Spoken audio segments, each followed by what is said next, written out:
All right, so here's the screencast about the buffer problem that we really didn't get time to talk much about at all in class today. And this is going to be a situation where we're dropping some concentrated acid, some strong acid, into a basic buffer solution. And we've already talked about the fact that this curve, the titration curve of the buffer solution when we add acid to it, should look like the green line here. So let's talk about some first changes that we're going to make. And we're going to start with the buffer at its original pH, which is a pH of around 9. The first change is we're going to add 10 milliliters of 1 molar HCl into the solution and then stir it and mix it together well. So initially what you see here in black is the initial amounts in terms of moles of both buffer components, the weak base, ammonia, and the salt of the weak base, ammonium ion. We haven't added any HCl yet, and our pH is 9.08. The change that we're going to employ is adding this quantity, which results in 0.01 moles. Now remember that the acid, HCl, reacts with the base component of the buffer, that's ammonia. So it's going to reduce the amount by 0.01 moles, and at the same time increase the amount of the conjugate acid of the base by 0.01 moles. And now we need to ask ourselves, well, what's the pH likely to be? Well, it's a reasonably concentrated solution, so you might say, if we were to think about it, the pH may not change a whole lot.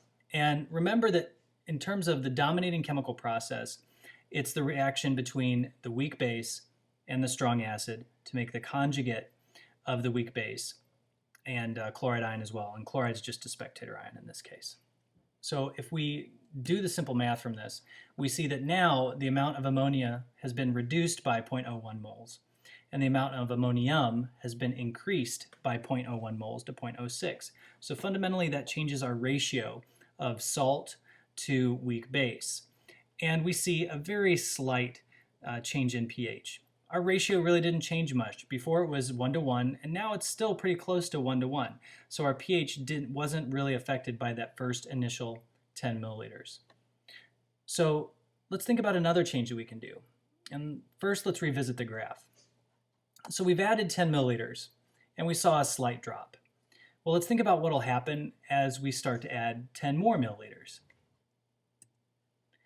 So if we start with the resulting solution, so this is a solution we've already added 10 milliliters of the hydrochloric acid to, and we add 10 more milliliters. So at this point we've added a total of 20 milliliters of 1 molar hydrochloric acid.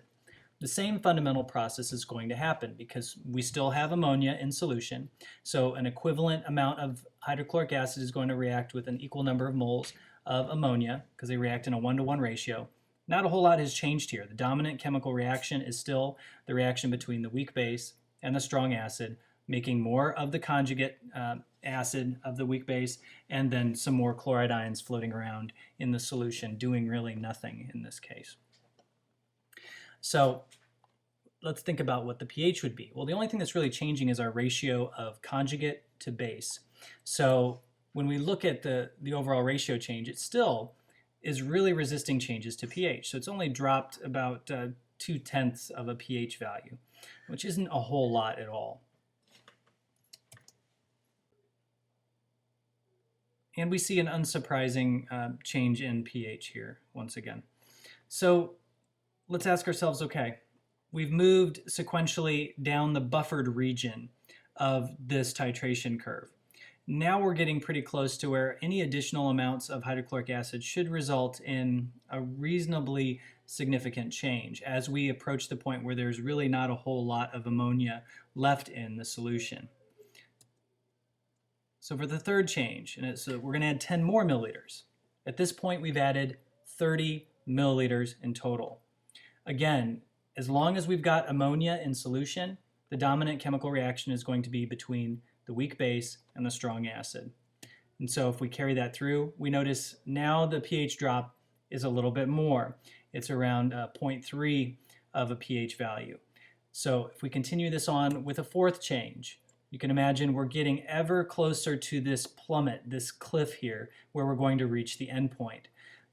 If we add 40 total milliliters, so a fourth 10 milliliter sample of strong acid, now same rules apply. The dominant chemical reaction that we'll use involves the reaction of the weak base and the strong acid.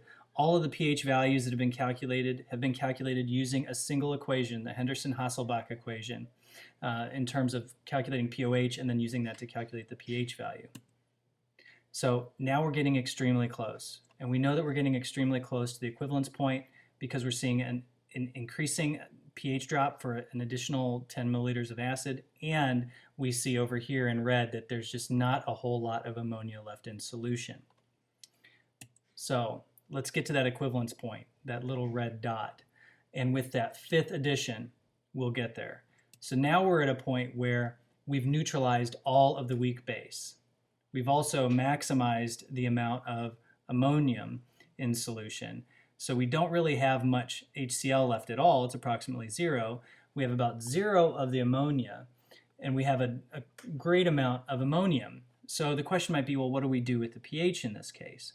So we're at the equivalence point, and what we have to recognize is when we're at the equivalence point, it's the behavior of the salt that's going to determine the pH at that endpoint. So we have to find Ka for the salt, and then we can use that to solve for the hydrogen ion concentration and then find pH. Remember the relationship between Ka and Kb.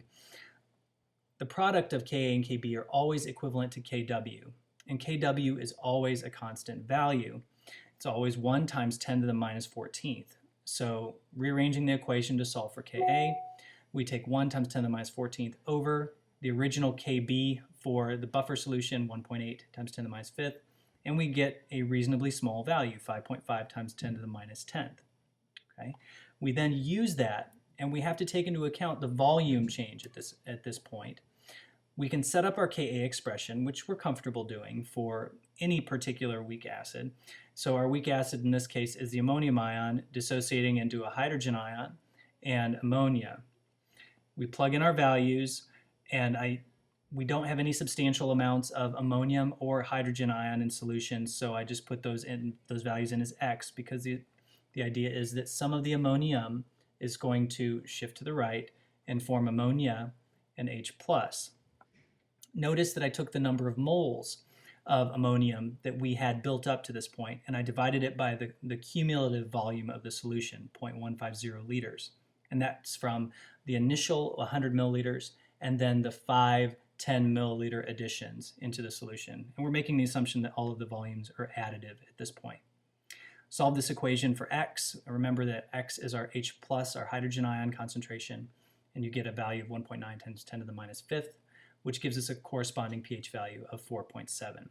So that value, that red dot, we could actually label it now. It would have a pH value of 4.7. So as a final exercise, let's add 10 more milliliters and see what happens. And in this case, the dominant chemical reaction changes. Notice that in this particular point, we don't have a significant amount of ammonia. We have quite a bit of ammonium, and we've actually got quite a bit of acid now. We've added 0.01 moles of acid. So the dominant chemical reaction is going to be that process which has the largest K value, and the K for HCl is much, much greater than the Ka for ammonium. So ammonium's contribution to the pH is going to be minimal at this point. So we're going to just use our rules that we've used for calculating the pH of any strong acid solution. And this is a monoprotic strong acid. So the process that we involve is essentially taking the negative log base 10 of the concentration, which would be 0.01 moles, divided by the total volume at this point, which would be 0.160 liters.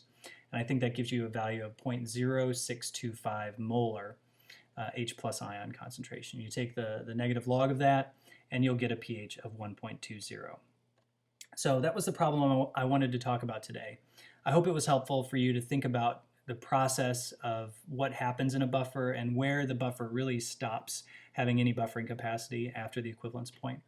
Hope you guys have a good night, and we'll talk about the problem that I have attached to the Schoology assignment in class tomorrow.